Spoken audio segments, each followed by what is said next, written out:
എല്ലാവർക്കും നമസ്കാരം. ഞാൻ സരിതാ മഹേശ്വരൻ. ഇന്ന് ശ്രീമദ് വാൽമീകി രാമായണത്തിൻ്റെ ബാലകാണ്ഡത്തിലെ 63-ാമത്തെ സർഗത്തിൽ 21 രണ്ടാമത്തെ വരി മുതൽ 26-ാമത്തെ ശ്ലോകം വരെ സർഗത്തിലെ മുഴുവൻ ശ്ലോകങ്ങളുടെയും അർത്ഥമാണ് നമ്മളിന്ന് പഠിക്കാൻ പോണത്.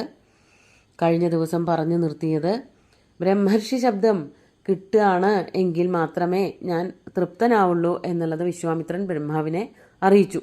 കഠിനമായിട്ടുള്ള തപസ് ചെയ്തപ്പോൾ ബ്രഹ്മാവും ദേവന്മാരും ഒക്കെ കൂടിയിട്ട് അനുഗ്രഹിക്കാനായിട്ട് വന്നു. അങ്ങനെ ബ്രഹ്മാവ് പറയാണ്, പുത്ര, നീ കഠിനമായിട്ട് തപസ് ചെയ്തു, നിനക്ക് ഋഷി മുഖ്യത്വം ഞാൻ തരുകയാണ് എന്ന്.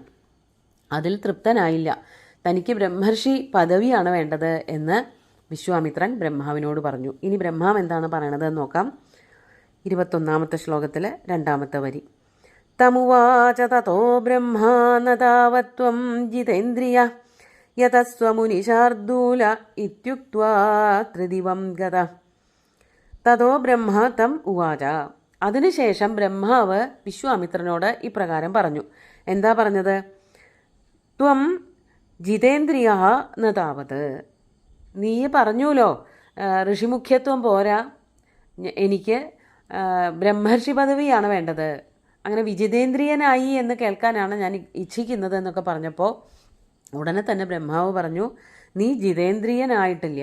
ജിതേന്ദ്രിയനായി എങ്കിൽ മേനകയുടെ കൂടെ താമസിക്കില്ല, അതുമാത്രമല്ല ദേഷ്യം, മക്കളെ ശപിക്കുക തുടങ്ങിയിട്ടുള്ള കാര്യങ്ങളൊന്നും ഉണ്ടാവില്ല. അപ്പോൾ ജിതേന്ദ്രിയനായിട്ടുള്ള ഒരാൾക്ക് മാത്രമേ ബ്രഹ്മർഷി പദവി കൊടുക്കാറുള്ളൂ എന്നുള്ളത് കൊണ്ട് നീ ജിതേന്ദ്രിയനായിട്ടില്ല. ത്വം ജിതേന്ദ്രിയ ന താവത്. ഇതുവരെയുള്ള കാലഘട്ടം നോക്കിയാലും നീ ജിതേന്ദ്രിയനായിട്ട് തോന്നുന്നില്ല. അതുകൊണ്ട് ഹേ മുനിശാർദൂല, അല്ലയോ ശ്രേഷ്ഠനായിട്ടുള്ള മുനിസത്തമ, അങ്ങ് യതസ്വ, ഇനിയും പരിശ്രമിക്കേണ്ടിയിരിക്കുന്നു, ഇനിയും പരിശ്രമിച്ചോളൂ എന്ന് പറഞ്ഞുകൊണ്ട് ഇത്യുക്ത്വ ത്രിദിവം ഗത. ബ്രഹ്മാവ് സ്വർഗലോകത്തേക്ക് അല്ലെങ്കിൽ സത്യലോകത്തേക്ക് തിരിച്ചു പോവുകയും ചെയ്തു. അപ്പോൾ ഇനിയുമായിട്ടില്ല ബ്രഹ്മർഷി പദവി. ഋഷിമുഖ്യത്വമേ കൊടുത്തിട്ടുള്ളൂ. ബ്രഹ്മർഷി പദവി ആകണമെങ്കിൽ കുറേ കൂടിയൊക്കെ നിയന്ത്രണം ഉണ്ടാകണം എന്നർത്ഥം. എന്നിട്ടെന്താണ് സംഭവിക്കുന്നത്? വിപ്രസ്ഥിതേഷു ദേവേഷു വിശ്വാമിത്രോ മഹാമുനി ഊർധ്വബാഹുർനിരാലംബോ വായുഭക്ഷസ്തപശ്ചരൻ. അങ്ങനെ ഋഷിമാരുടെയും ദേവന്മാരുടെയും ഇടയിൽ വച്ചിട്ടാണ് പിതാമഹൻ, സർവലോക പിതാമഹനായിട്ടുള്ള ബ്രഹ്മാവ് വിശ്വാമിത്രനോട് പറഞ്ഞത്, നീ ജിതേന്ദ്രിയനായിട്ടില്ല, മാത്രമല്ല അതുകൊണ്ട് ബ്രഹ്മർഷി പദവി തരാറുമായിട്ടില്ല എന്ന്. കൂടുതലായിട്ട് കേൾക്കാനൊന്നും നിൽക്കാതെ ബ്രഹ്മാവ് സ്വർഗലോകത്തേക്ക് പോവുകയും ചെയ്തു. അതിൽ വിശ്വാമിത്രന് കുറച്ച് വിഷമായി.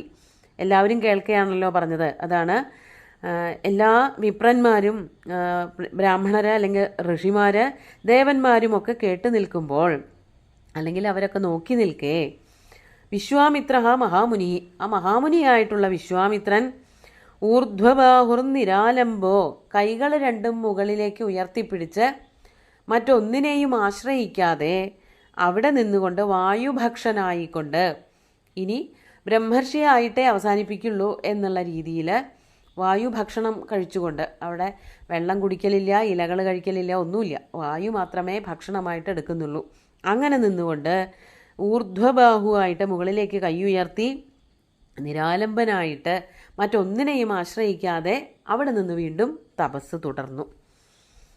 ഘർമ്മേ പഞ്ചതപാ ഭൂത്വാ വർഷാസ്വാകാശ സംശ്രയ ശിശിരേ സലിലേശായി രാത്ര്യഹാനി തപോധന.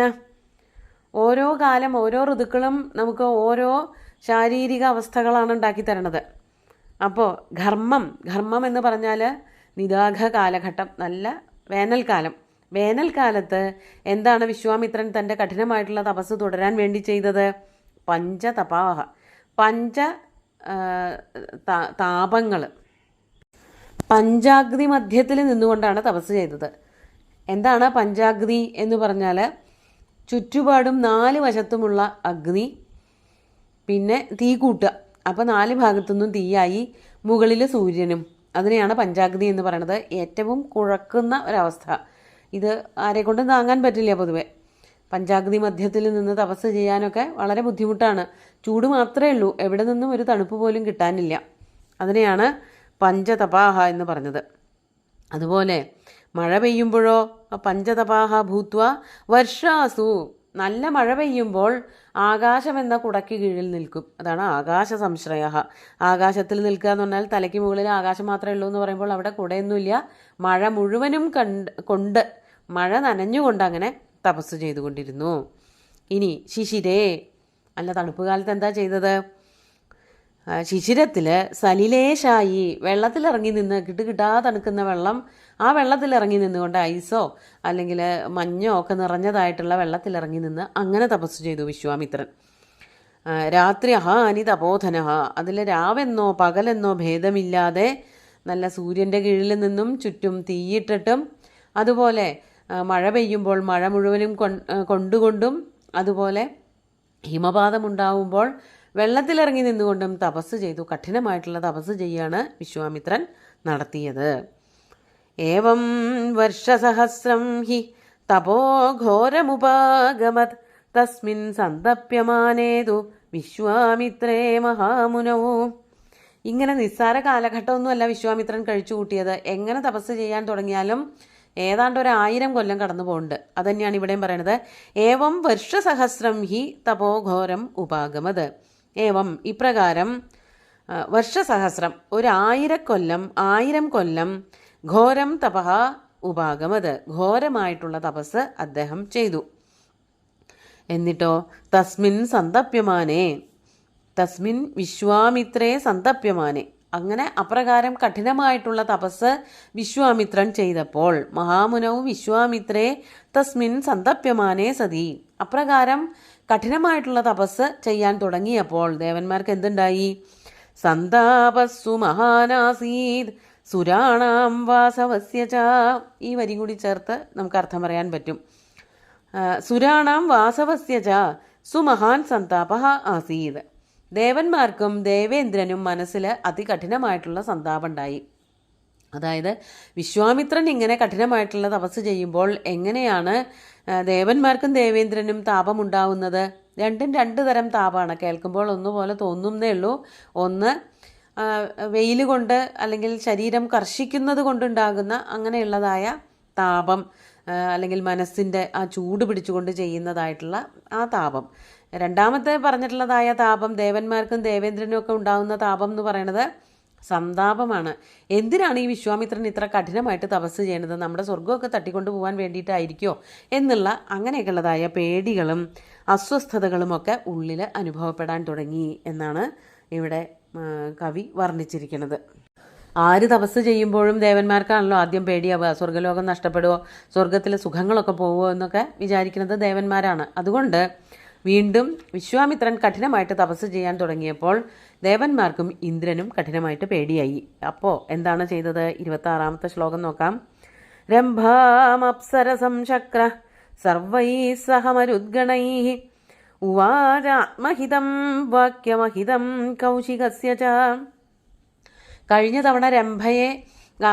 തവണ മേനകയെയാണ് പറഞ്ഞയച്ചത് എങ്കിൽ ഇപ്രാവശ്യം രംഭയെയാണ് പറഞ്ഞയക്കുന്നത്.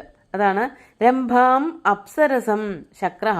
ആ സമയത്ത് വിശ്വാമിത്രന്റെ തപസ് മുടക്കുന്നതിന് വേണ്ടിയിട്ട് ശക്രൻ എന്ത് ചെയ്തു? അപ്സരസം രംഭാം, അപ്സരസായിട്ടുള്ള അതിസുന്ദരിയായിട്ടുള്ള രംഭയെയും അതുപോലെ തന്നെ ആരെയൊക്കെ പറഞ്ഞയച്ചു? മരുദ്ഗണൈഹി സർവൈഹി സഹ, മരുദ്ഗണങ്ങളോട് കൂടിയിട്ട്. എല്ലായ്പ്പോഴും അങ്ങനെയാണ്. കുറേ ഗന്ധർവന്മാർ, അപ്സരസുകൾ, കുറേ മരുത്തുക്കൾ, ഇവരെയൊക്കെ കൂടിയിട്ട് ദേവന്മാർ അല്ലെങ്കിൽ ദേവേന്ദ്രൻ ആരാണോ തപസ് ചെയ്യണത് അവരുടെ അടുത്തേക്ക് പറഞ്ഞയക്കും, അവരുടെ തപസ് മുടക്കാൻ വേണ്ടിയിട്ട്. ആദ്യമേ വിശ്വാമിത്രൻ്റെ അടുത്തേക്ക് മേനകയെ പറഞ്ഞയച്ചതാണ്. ഇപ്പോൾ വീണ്ടും തപസ് തുടങ്ങിയപ്പോൾ ആ തപസ് ഇല്ലാതെയാക്കാൻ വേണ്ടിയിട്ട്, ആ വ്രതം മുടക്കാൻ വേണ്ടിയിട്ട് വിശ്വാമിത്രൻ്റെ അടുത്തേക്ക് രംഭയെയും കുറേ മരുദ്ഗണങ്ങളെയും പറഞ്ഞയച്ചു. അതെങ്ങനെയുള്ളതായിരുന്നു? ഉവാച ആത്മഹിതം വാക്യം അഹിതം കൗശികസ്യ ച. ആത്മഹിതം വാക്യം കൗശികസ്യ അഹിതം ഉവാച. തനിക്ക് ഏറ്റവും പ്രിയപ്പെട്ടതും കൗശികൻ വിശ്വാമിത്രന് ഏറ്റവും ദോഷമുണ്ടാക്കുന്നതുമായിട്ടുള്ള വാക്കുകൾ രംഭയ്ക്ക് ദേവേന്ദ്രൻ പറഞ്ഞു കൊടുക്കുകയും ചെയ്തു. എന്തായിരിക്കും? വേറൊന്നുമല്ല, തനിക്ക് അനുകൂലമാകുന്നത് എന്ന് പറഞ്ഞാൽ വിശ്വാമിത്രൻ്റെ തപസ് മുടക്കണം, സ്വർഗത്തിൽ ഇച്ഛയുണ്ടെങ്കിൽ അതൊക്കെ ഇല്ലാതെയാക്കണം തുടങ്ങിയിട്ടുള്ളതായ വാക്കുകൾ രംഭയോട് പറഞ്ഞു. ആ വാക്കുകൾ എപ്പോഴും കുശികാത്മജനായിട്ടുള്ള വിശ്വാമിത്രന് ദോഷമാണല്ലോ. വിശ്വാമിത്രൻ്റെ തപസ്സാണ് മുടങ്ങാൻ പോണത്. അതുകൊണ്ട് രംഭയെയും അതുപോലെ തന്നെ കുറച്ച് മരുദ്ഗണങ്ങളെയും ചട്ടം കെട്ടിയിട്ട് ദേവേന്ദ്രൻ വീണ്ടും വിശ്വാമിത്രൻ തപസ് ചെയ്യുന്ന സ്ഥലത്തേക്ക് പറഞ്ഞയച്ചു. വിശ്വാമിത്രൻ്റെ തപസ് മുടക്കാനായിട്ട് എന്നാണ് ഇവിടെ പറഞ്ഞു നിർത്തിയിരിക്കുന്നത്. ഈ സർഗം ഇവിടെ ഇങ്ങനെ അവസാനിക്കുകയാണ്. ഇനി എന്തൊക്കെയാണ് രംഭ ചെയ്യാൻ പോണത് എന്നുള്ളത് അടുത്ത സർഗത്തിൽ കാണാം. ഇന്നത്തെ ശ്ലോകങ്ങൾ ഒന്നുകൂടി ചൊല്ലാം. തമുവാച തതോ ബ്രഹ്മാ താവത്വം ജിതേന്ദ്രിയ യതസ്വമുനിശാർദൂല ഇത്യുക്ത്വാ ത്രിദിവം ഗത വിപ്രസ്ഥിതേഷു ദേവേഷു വിശ്വാമിത്രോ മഹാമുനി ഊർധ്വബാഹുർനിരാലംബോ വായുഭക്ഷസ്തപശ്ചരൻ ഘർമ്മേ പഞ്ചതപാ ഭൂത്വാ വർഷാസ്വാകാശസംശ്രയ ശിശിരേ സലിലേശായി രാത്ര്യഹാനിതബോധന ഏവം വർഷസഹസ്രം ഹി തപോഘോരമുപാഗമത് തസ്മിൻ സന്തപ്യമാനേതു വിശ്വാമിത്രേ മഹാമുനൗ സന്താപസ്സു മഹാനാസീത് സുരാണാം വാസവസ്യ ച രംഭാമപ്സരസം ശക്രഃ സർവൈഃ സഹ മരുദ്ഗണൈഃ ഉവാചാത്മഹിതം വാക്യമഹിതം കൗശികസ്യ ച. ആത്മഹിതം വാക്യം അഹിതം കൗശികസ്യ. ഇന്ദ്രൻ അവരവർക്ക് ഹിതമാകുന്നതും കൗശികന് അഹിതമാകുന്നതുമായിട്ടുള്ള വാക്കുകൾ രംഭയ്ക്ക് ഉപദേശിച്ചു എന്നാണ് പറയണത്. എന്തൊക്കെയാണത് എന്നുള്ളത് അടുത്ത ദിവസം നോക്കാം. സുന്ദരമായിട്ടുള്ള ശ്ലോകങ്ങൾ ഭഗവാൻ ശ്രീരാമചന്ദ്രൻ്റെ കാൽക്കൽ അർപ്പിച്ചുകൊണ്ട് ഗുരുവായൂരപ്പനെ സാഷ്ടാംഗം നമസ്കരിച്ചുകൊണ്ട് എല്ലാവർക്കും ശുഭദിനം നേർന്നു നിർത്തട്ടെ. നന്ദി.